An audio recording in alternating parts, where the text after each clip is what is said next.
What's going on, guys? MariK here, back with another Dragon Ball Super video. Today we're going to have a short video discussing a lot of the changes that have been made again recently by Bandai. They have thrown a lot of stuff at us within the past week between the preliminary tournaments, the changes to regionals, invites, the World Martial Arts Power Boosters, and then now today they have made another big announcement that was only posted on their Facebook. It may have been posted on their Twitter, but I haven't seen it. They will not be posting it on the actual website until the 24th. So this is really the only way I can show you guys what is being said.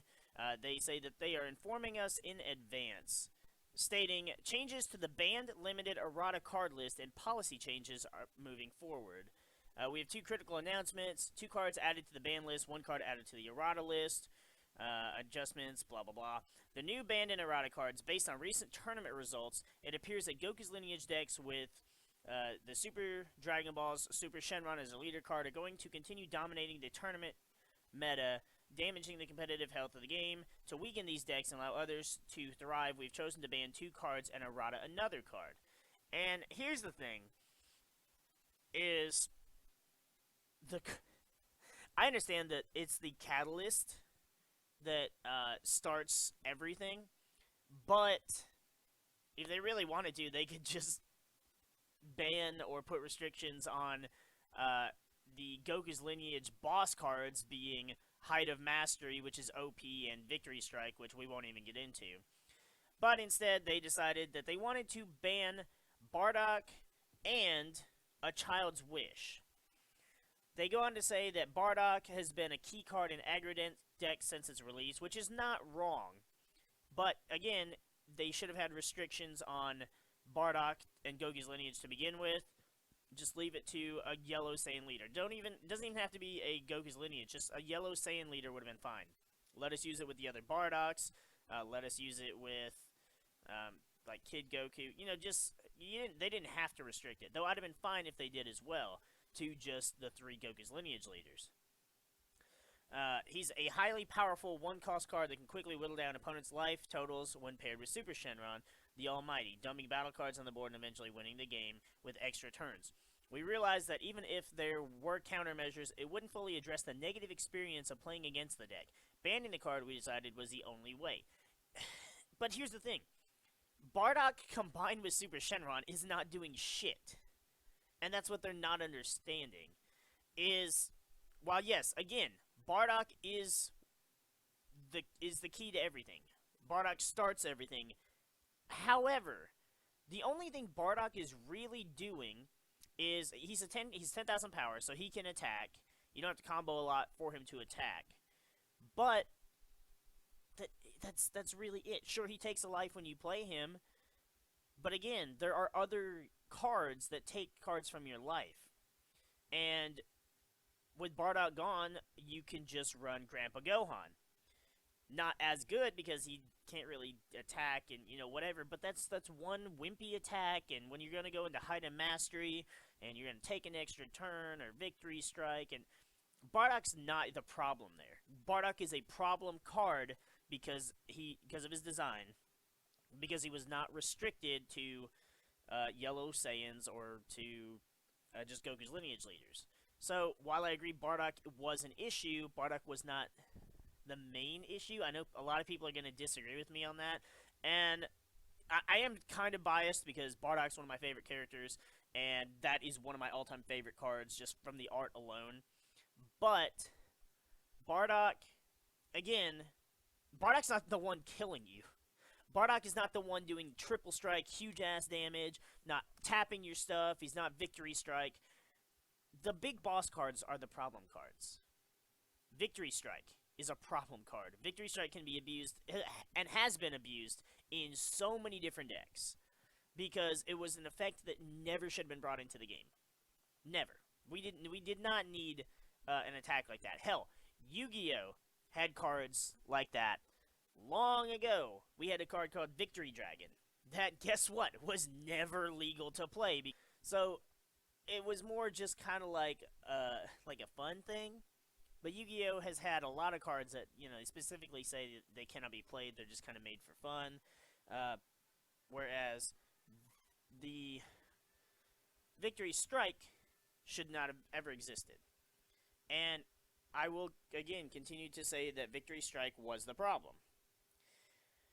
So, but you know, it is what it is. It does suck, mainly just for some of the decks I play. But it won't hurt too much because I can just swap out the Bardock with the Grandpa Gohans. The other card that was hit was a Child's Wish.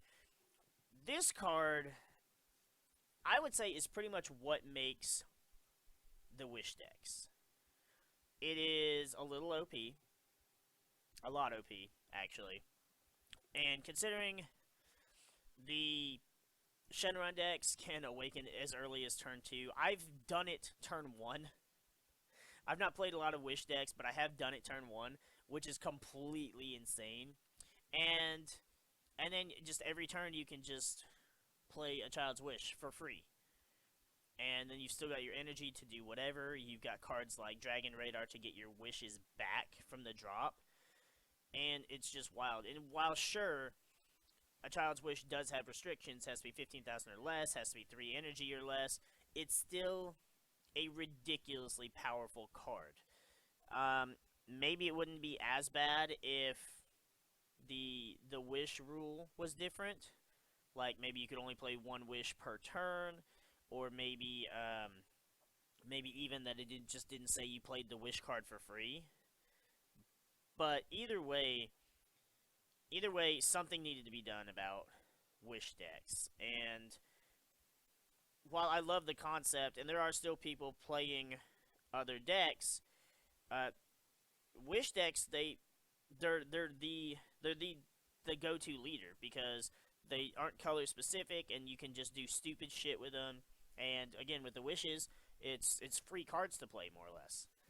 They go on to say, a Child's Wish is a defining card for Shenron decks and has seen consistent use. Players can play 3-cost battle cards on turn 2, use Explorer, Bulma, and Shenron leader skills to reuse energy for free, then recycle Child's Wish, take incredibly long turns. Players frequently have to wait for 10 minutes or more for opponents to finish their turns, which feels unfair and unfun from a competitive standpoint.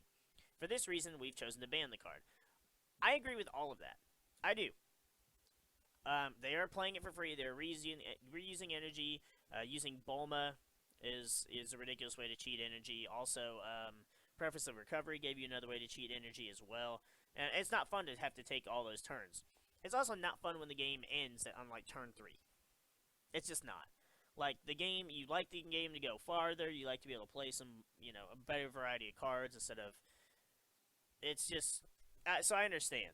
And I feel like Child's Wish was a better card to ban. I know people have been screaming about Bardock for ages now, since he came out 1, 2, 3 sets ago. Yeah, three sets ago, and it just I understand the outcry. I do. I understand how powerful it makes yellow, but again, it wasn't even so much Goku's lineage that was making Bardock OP.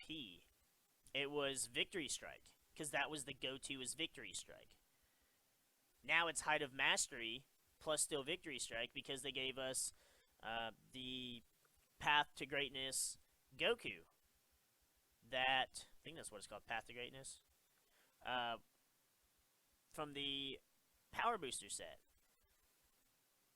That basically allowed you to cheat him out even earlier. So all these things combined is what made the game toxic to play. I'm not saying Bardock is innocent. Bardock's a big factor, but Bardock is not the only factor, and you can't say, oh, well, it's Bardock, because Grandpa Gohan lets you swap into your 2-drop for free just like any of the others do. And if you're playing a Wish deck, you don't really even need Bardock, because you just wish for your 3 and just go straight into your 4, and so that's just my opinions on it. I know a lot of people have different opinions, which is fine. But I feel like collectively it was all a problem, not just Bardock by himself. And again, I feel like had he been restricted to which leaders he would run with, then he would have never gotten out of hand in the first place. I feel like that's a design flaw, personally. Added to the errata list now is the Super Shenron Leader. Instead of choose 20 cards from your drop area and then shuffle them into your deck, and then flip this card over at the end of the turn and take another turn, it is now choose 30 battle cards from your drop area and shuffle them into your deck. And if you do, you get to take another turn. So not only did they bump it up from 20 cards to 30 cards, it's now 30 battle cards. I feel like that part wasn't necessary. And as much as I hate the Shenron leaders, just because Shenron and Super Shenron are so OP, I would say that the 30 battle cards wasn't necessary.